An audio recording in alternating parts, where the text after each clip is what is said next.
সুপ্রভাত দর্শক মণ্ডলী, আমরা এসেছিলাম কাঠিয়া বাবার আশ্রমে। তো এই সোমবার থেকে আজকে শনিবার এখানে আমরা বিশ্রাম গ্রহণ করেছি, খাদ্য গ্রহণ করেছি, এখানে আতিথেয়তা গ্রহণ করেছি এবং এখান থেকে আমরা পুরী ভ্রমণ করেছি এবং দর্শন করেছি। তো এই কাঠিয়া বাবা আশ্রমের পরিবেশটা খুবই স্নিগ্ধ, খুবই মনোরম। এখানে আপনাদের আসলে মন প্রাণ খুবই স্নিগ্ধতার ভরে যাবে। তো এই দেখতেই পাচ্ছেন সুন্দর পরিবেশ, তার বাগান, আমার বিপরীতে সমুদ্র সৈকত। আপনারা এখানে আসবেন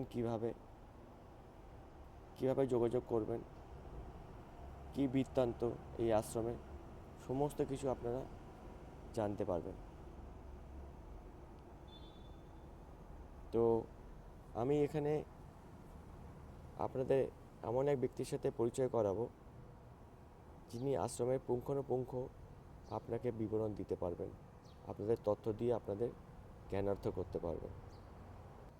আশ্রমের ম্যানেজার এখানে এই আশ্রমের ম্যানেজার যিনি আছেন প্রণব মোদক, তার সাথে আপনাদের পরিচয় করাবো। উনি আপনাদের বিস্তারিত সব কিছু বলতে পারবেন। প্রণববাবু নমস্কার। নমস্কার। আমি প্রণব নমস্কার, আমি আপনাদের আমার এই চ্যানেলের পক্ষ থেকে আপনাদের কিছু প্রশ্ন করছি, কিছু জানার রয়েছে আমার দর্শকবৃন্দের উদ্দেশ্যে। তো এই আশ্রমে আসতে গেলে কিভাবে আসতে হবে? প্রথমত এখানে পুরীর আশ্রমে এসে এখান থেকে অটো বা টমটমে বা যেই পরিচালনা যদি থাকে সেই অনুযায়ী আপনার ওইখান থেকে বালিয়াপান্ডা বা মেরিন ড্রাইভ মেরিন ড্রাইভে এসে হোটেল এম্পায়ার সামনে আমাদের কাঠিয়া বাবা আশ্রম আছে, সেইখানে আপনি আসতে পারেন। এখানে লেখাই আছে বাইরের দিকে, হোটেল এম্পায়ার সামনেই আছে কাঠিয়া বাবা আশ্রম, সেই ধনঞ্জয় দাসজি কাঠিয়া বাবা আশ্রম। ওইখানে আপনি নেমে যেতে পারেন। মানে এটা হচ্ছে জায়গাটার নাম হচ্ছে বালিয়াপান্ডা। ঠিক আছে, বালিয়াপান্ডা পুরীর থেকে বেশি মানে পুরী স্টেশন থেকে প্রায় 3-4 কিলোমিটার দূর। ঠিক আছে, ওইখান থেকে আপনি ডাইরেক্টলি এখানে আসতে পারবেন। আচ্ছা, মানে স্বর্গদ্বার অবধি যদি কাউকে বলা যায়, তারপর হচ্ছে লাইট হাউসের পরে ডাইরেক্টলি আপনি চলে আসতে পারবেন। একদম যাকে বলে মেরিন ড্রাইভের একদম ঠিক সমুদ্রের উল্টো দিকে আমাদের আশ্রমটা। আচ্ছা, আর মোটামুটি এখান থেকে আসতে গেলে ভাড়া 150 কি 200 এরকম কিছু পড়বে? হ্যাঁ, এমনই দামটা পড়বে। ঠিক আছে, আপনি ধরুন অটোতে আসুন বা টমটমে আসুন, সেই অনুযায়ী আপনার সেই রেটটাই হিসাবে ওরা করে দেবে। ঠিক আচ্ছা, আছে। এখানে যারা আসবেন ধরে নিন, এরা বুকিং কিভাবে করতে পারে? অনলাইন বুকিং আছে। আমরা কি করি, আমরা আমাদের বাবাজির আশ্রমের যে অ্যাকাউন্ট নম্বর সেখানে দিয়ে দিই। মানে ধরুন আপনি 15 দিন বা 1 মাস আগে বা 2 মাস আগে যদি আপনারা বুকিং করতে চান, সেই অনুযায়ী আমরা অ্যাকাউন্ট নম্বর পাঠিয়ে দিই। আপনি অনলাইনে আপনার অ্যাডভান্স টাকা পাঠিয়ে দিলে পরে আপনার রুমটা বুক হয়ে যাচ্ছে। পরবর্তীকালে আপনি এসে এখানে আপনার ফুল পেমেন্টটা আপনি করে দিতে পারেন, যেহেতু আপনার রুমটা বুক থাকবে আপনার নামে। অন্য কাউ এই রুমটা নিতে পারবে না, সেটা আপনার জন্য বুক থাকবে। ঠিক আছে, সেই অনুযায়ী আপনার যখন পরবর্তীতে যখন আসবেন তখন আপনি এখানে রুমটা পেয়ে যাবেন। আচ্ছা, ঠিক। আর এখানে ব্রেকফাস্ট বলুন, মানে সকালে খাবার, সকালে ব্রেকফাস্ট আছে, লাঞ্চ আছে, ডিনার আছে, সে প্রসাদের সাথেই মিলানো হয়। ঠিক আছে, আপনি ব্রেকফাস্ট খাচ্ছেন, সকালবেলা ব্রেকফাস্ট আপনি রুটি সবজি খেতে পারবেন। দুপুরে লাঞ্চে আপনি নিরামিষ, সব এখানে সব কমপ্লিটলি ভেজিটেরিয়ান। মানে পুরোপুরি নিরামিষ, যেহেতু আশ্রম পরিবেশ, সেহেতু এখানে নিরামিষটাই বেশি চলে। রাত্রেবেলা বলুন, যদি আপনি মনে করুন যে রাত্রে রুটি খাবেন বা যদি ভাত খাবেন, সেটা ব্যাপার অন্য, সেটা আমাদের সেই অনুযায়ী মানে ভোটারদের উপরে বানানোর উপরেই ডিপেন্ড করে যে ওরা কী খেতে ভালোবাসেন। ঠিক আছে, আর এখানে একদম কম রেটে হচ্ছে, যেমন ব্রেকফাস্ট আপনি 40 টাকা হচ্ছে, লাঞ্চ অ্যান্ড ডিনার 80 টাকা পার প্লেট। ঠিক আছে, সেই অনুযায়ী পরিমাণ যথেষ্ট। হ্যাঁ হ্যাঁ হ্যাঁ। আচ্ছা, আর এখানে বাকি এখানে যারা আসবেন বা যারা এখানে বিশ্রাম গ্রহণ করছেন, থাকছেন, তারা এখানে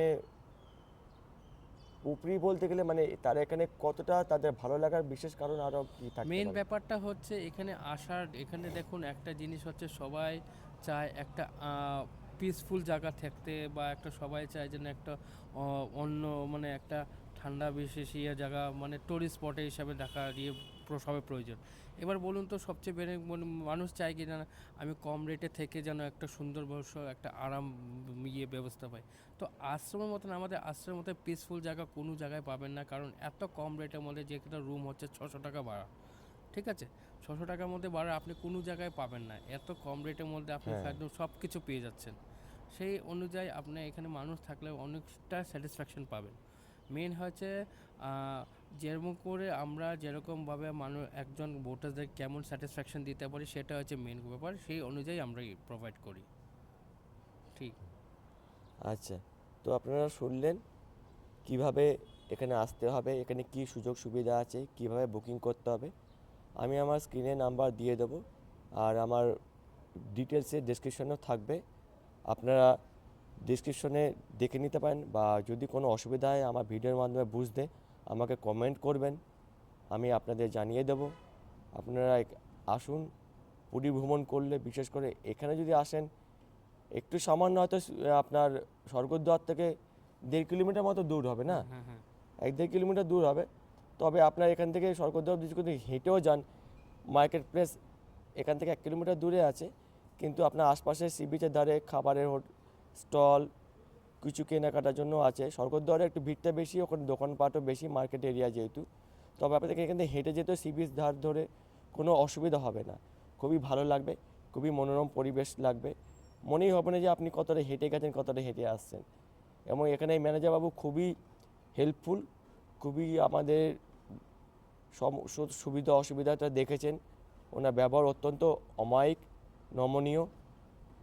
আপনারা এখান থেকে ঢোকার সময়, বেরোনোর সময়, বা রাতে সন্ধ্যের পর বেরোলেন, রাতে যদি কোনো ফিরতে ক্ষণিক দেরিও হয়, তাহলে সেক্ষেত্রে ওনাকে অগ্রিম ফোন করলে উনি আপনাদের সেই ব্যবস্থা রাখতে পারবেন, যাতে আপনাদের প্রবেশ করতে অসুবিধা না হয়। তো এখানে সর্বোচ্চ সময়টা ঢোকার সময় কখন? ম্যাক্সিমাম টাইম হচ্ছে আমরা 10টার থেকে 10:30 অবধি অ্যালাউ করি। যদি মনে করুন যদি জগন্নাথ মন্দির থেকে আসতে একটু টাইম হচ্ছে, তাও হলেও আমরা মানে একটা কনসিডারেশন রাখি যে ঠিক আছে আপনি এত টাইমের ভিতরে চেষ্টা করবেন ঢুকে যাওয়ার জন্য। কিন্তু আমাদের আশ্রমে মানে অ্যাকচুয়াল টাইম হচ্ছে 10টা থেকে 10:30টার ভিতরেই ঢুকানোর টাইম রাত্রেবেলা। তো সেই জন্য আর কি, যদি মনে করুন যদি আপনার আসতে রাতে 12টা, তখন হয়তো আমরা সেটা হয়তো কনসিডারেশন 11টা পর্যন্ত লাস্ট করতে পারি, তার উপরে আমরা করতে পারি না। আচ্ছা, ঠিক আছে, সেই অনুযায়ী আর কি। এবার ভোটার্সদের মেন কথা হচ্ছে যেহেতু শয়ন আরতিটা যখন এখানে 10:30 থেকে 11টার মধ্যে হয়ে যায়, তখন আমরা 11টা পর্যন্ত আমরা কনসিডারেশন দিতে পারি যে ঠিক আছে ভোটার্সরা আসতে পারবে, তো 11টার মধ্যে আমাদের লোকজন এসে গেট খুলে দিতে পারেন, যারা ওরা পিসফুলি দর্শন করে আসতে পারে, সে অনুযায়ী আর কি। আচ্ছা, তো আপনারা শুনলেন সমস্ত কিছু, ঢোকার সময় কখন, বেরোনোর সময় কখন। আচ্ছা, আরেকটা জিনিস আমি জিজ্ঞেস করিনি মাঝখানে, সেটা হচ্ছে গিয়ে চেক ইন টাইম আর চেক আউট টাইমটা কখন? চেক ইন টাইমটা ডিপেন্ড করে না, চেক ইন টাইম আপনি যে কোনো সময় আসতে পারেন। হ্যাঁ। চেক আউট টাইমিং হয়েছে আমাদের যখন আপনি চলে যাচ্ছেন তখন আমাদের 7টা, মর্নিং 7টার সময় থাকে। হ্যাঁ, অনেক সময় কি হয়, অনেক ভোটার্সরা বলে যে আমার একটু দেরি হতে হলে ম্যাক্সিমাম আমরা 8টা থেকে 8:30 পর্যন্ত টাইম দেবো, তার উপরে আমরা দিতে পারি না। আচ্ছা, ঠিক আছে, তো 8:30টার মধ্যে আপনাকে রুম চেক আউট করে নিতে হবে। 7টার মধ্যে রুম চেক আউট করে নিতে হয়, কারণ ম্যাক্সিমাম এই টাইমটা হচ্ছে এই ধার্য টাইমটা করা। যদি ধরুন 8:30 থেকে 9টা বাজে, তখন আমাদের আরও একদিন এক্সট্রা চার্জ দিতেই হবে সেটা। আচ্ছা, আচ্ছা, সেটি ঠিক আছে। সেটা কিছুটা বাক্যাল অ্যাপের উপর কনসিডারেশনের উপর চলে, কারণ বেরোতে সময় আধ ঘন্টা 1 ঘন্টা এদিক ওদিক হতে পারে, সেটা আমরা বলে দিই। তো সেই ক্ষেত্রে আপনাদের চেষ্টা করতে হবে 8টা থেকে 8:30টার মধ্যে চেক আউট করে বেরিয়ে যাওয়া। এবার সেক্ষেত্রে সেটা 8টা থেকে 8:30, আপনি 8টা টার্গেট করবেন, তাহলে আপনি 8টা থেকে 8:30টার মধ্যে অনায়াসে বেরিয়ে যেতে পারবেন, চেক আউট করতে পারবেন, তাতে কোনো প্রবলেম তৈরি হবে না বা কোনো সমস্যার সৃষ্টি হবে না। এবং দেখুন, সবারই তো একটা ব্যাপার, সবাই একটু সিস্টেমেটিক্যালি চলতে হয়। তো সেই ক্ষেত্রে সেই সিস্টেমেটিক্যালি চলতে গেলে, আশ্রমের নিয়মকানুনের মধ্যে থাকতে গেলে, আপনার একটা জীবনকালের একটা সুন্দর নিয়মানুবর্তিতার মধ্যে আপনি চলে আসবেন। এবং এখানে আপনি থাকলে বুঝতে পারবেন যে আপনার দৈনন্দিন জীবনে যে অনিয়ম আছে, সেই অনিয়মটা অনেকটা আপনি কাটিয়ে ফেলতে পেরেছেন, অভ্যাসটা অতি সুন্দর তৈরি হয়ে যাচ্ছে। তো এই হচ্ছে আশ্রমের বৃত্তান্ত। বাকি ভিডিওতে আপনাদের আশ্রমের আরতি দেখাবো, আশ্রমের ভেতরের দৃশ্য দেখাবো, সব কিছুই দেখাবো। এইটা ছিল ওনার একটা ইন্টারভিউ ছিল, ওনার আপনার আশ্রমের ব্যাপারে পুঙ্খানুপুঙ্খ জানানো, সাক্ষাৎ দেওয়া, সাক্ষাৎ করানো, সেটা করালাম। আপনারা সমস্ত বিষয় জানলেন। যদি আরও কিছু জানার থাকে তাহলে আমাকে কমেন্টে জানাবেন কতটা কি ভালো লাগলো, কতটা কি জানার আছে, আরও কি জানলে ভালো হয়। আমি আপনাদের সেই তথ্য জানাবার চেষ্টা করব। তো সঙ্গে থাকুন, দেখতে থাকুন আমার এই চ্যানেলটি। আচ্ছা, দর্শনের সময় কখন আরতি বা দর্শন যেটা হয়? মেন ব্যাপার হচ্ছে সকাল 9টার সময় আমাদের আরতি হয়। আরতির মন্দিরে আরতি হবে আর 9টার সময় আপনারা ধরুন 8:30 থেকে 9টার ভিতর দর্শন করতে পারবেন। ঠিক আছে, এবার যারা আসছে ধরুন 11টার দিকে আমাদের আবার মন্দির বন্ধ হয়ে যাচ্ছে, যেহেতু ভোগের কথা আছে, ভোগ টেক নিয়ে 4টা পর্যন্ত বন্ধ থাকে। 4:30 থেকে আবার বিকেলবেলা আপনারা দর্শন করবেন মন্দিরে। আচ্ছা, আবার সন্ধ্যা সন্ধ্যা সন্ধ্যা আরতি? মানে ধরুন 8টা 8:30 পর্যন্ত মন্দির খোলা থাকে। তারপরে আপনার 8:30 বলছি, 8টা পর্যন্ত খোলা থাকে। 8টা পর্যন্ত তারপরে বন্ধ হয়ে যায় মন্দির। আচ্ছা, একবার সকালে 9টার সময় আরতি বা দর্শন হয়, 8:30 থেকে 9টার মধ্যে আপনি আসলে 9টা আরতি পাবেন, সব কিছু পাবেন। আর সন্ধ্যা এখন আরতি হয়? হ্যাঁ, সন্ধ্যা আরতি মানে ধরুন 4:30 থেকে আপনি পাচ্ছেন, আপনি 5:30টার সময় থেকে 6টার ভিতরে আমাদের সন্ধ্যা আরতি আরম্ভ হয়। তো 6টার থেকে 7টা 7:30 অবধি বা 8টা পর্যন্ত আপনি মন্দির খোলা পাবেন। আচ্ছা আচ্ছা ওই অনুযায়ী আর কি চলছে আমাদের। আচ্ছা, তো সন্ধ্যা আরতির ব্যাপারেও আপনি জানলেন, দেখলেন, বুঝলেন। তো আপনাদের সমস্ত তথ্য দিয়ে রাখলাম। আপনারা জানুন, বুঝুন, দেখুন কতটা কি ভালো লাগলো, কেমন লাগলো আমাকে কমেন্টে জানান। সঙ্গে থাকুন, দেখতে থাকুন।